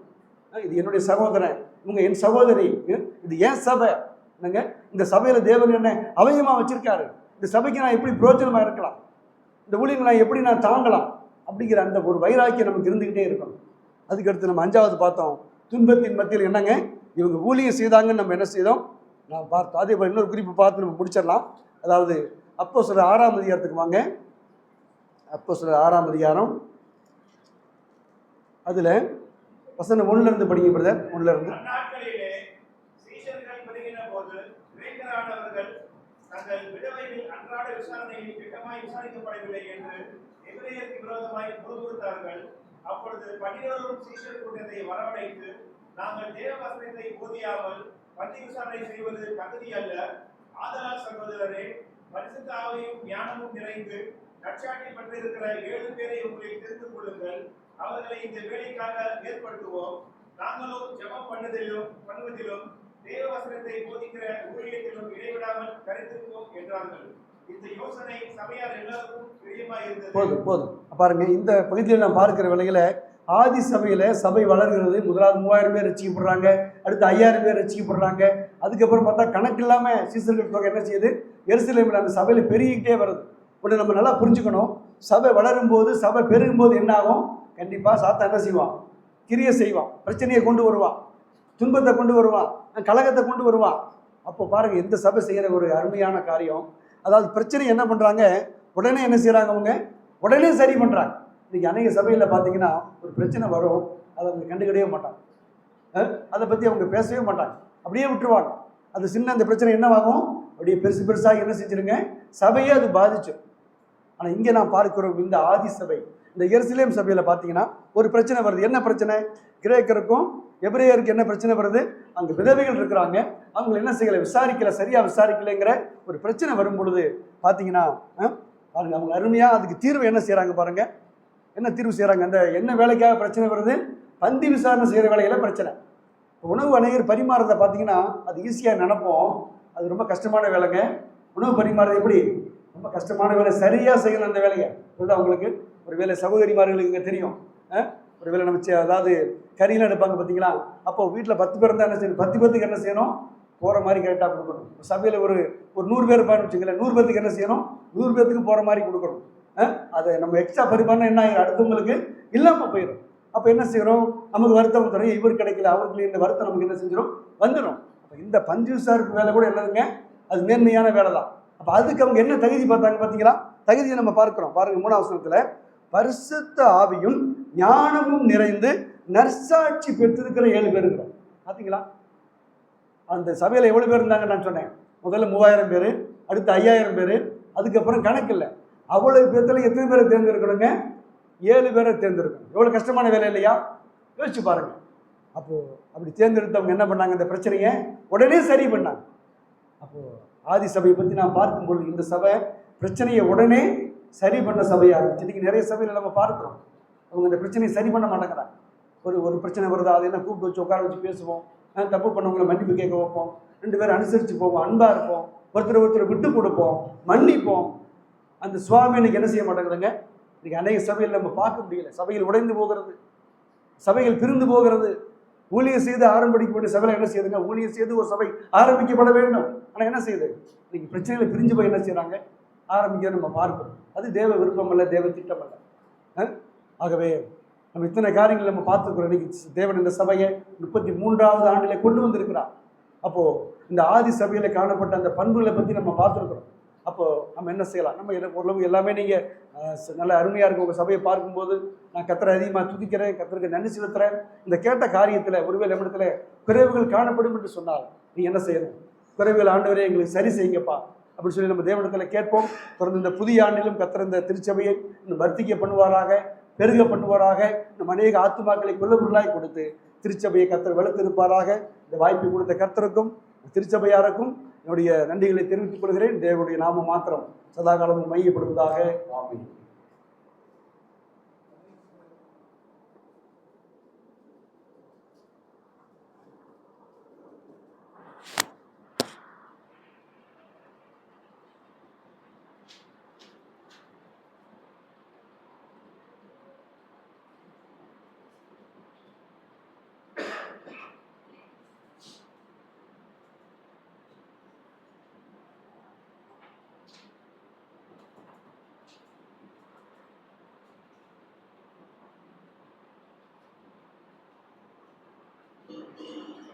அன்பும் இரக்கமும் பசுத்தமும் நிறைந்த எங்களுக்கு பகிர்ந்திருக்கிறாங்க. இந்த நாளிலே நாங்கள் கேட்ட வார்த்தைகளுக்காக நாங்கள் நன்றி செலுத்துகிறோம். கர்த்தாவே, நீர் எவ்வளவாய் சபையை நேசிக்கிறீர் என்பதை எண்ணியானவரை நான் துதிக்கிறேன். கர்த்தாவே, இந்த சபையை இந்த கண்ணில் கட்டுவேன், பாதாளத்தின் வாசல்கள் அதை மேற்கொள்ளாது என்ற விதமாக ஆண்டவரே, முதல் திருச்சபையை பேதுரு பிரசங்கித்த போது கர்த்தாவே 3000 பேர் ரட்சிக்கப்பட்டார்கள். அப்போஸ்தலருடைய உபதேசத்திலும் அந்யோன்யத்திலும் அப்பம் வைக்கிறதிலும் ஜெபத்திலும் உறுதியாக கருத்திருந்ததை நாம் பார்க்கிறோம். அது மாத்திரமல்ல, வீடுதோறும் அப்பங்களை விட்டு மகிழ்ச்சியாக இருந்தது மாத்திரமல்ல, ஒருமனப்பட்டவர்களாக இருந்ததை ஆண்டவரே நாங்கள் எண்ணி ஆண்டவரே துதிக்கிறோம். அவ்விதமாக 5000 ஏராளமான ஜனங்கள் சபையிலே சேர்க்கப்பட்டதை ஆண்டவரே நாங்கள் நினைக்கிறோம். எங்கள் வாழ்க்கையிலும் கூட நீங்கள் புறப்பட்டு போய் சகல ஜாதியையும் சீசராக்கி பிதாகுமாரன் பரிசுத்த ஆவியின் நாமத்தினாலே ஞானஸ்நானம் கொடுத்து நான் உங்களுக்கு கற்பித்தவைகளை அவர்கள் கைவிடும்படி செய்யுங்கள். இதோ உலகத்தின் விடிய பெரிய சகல நாட்களில்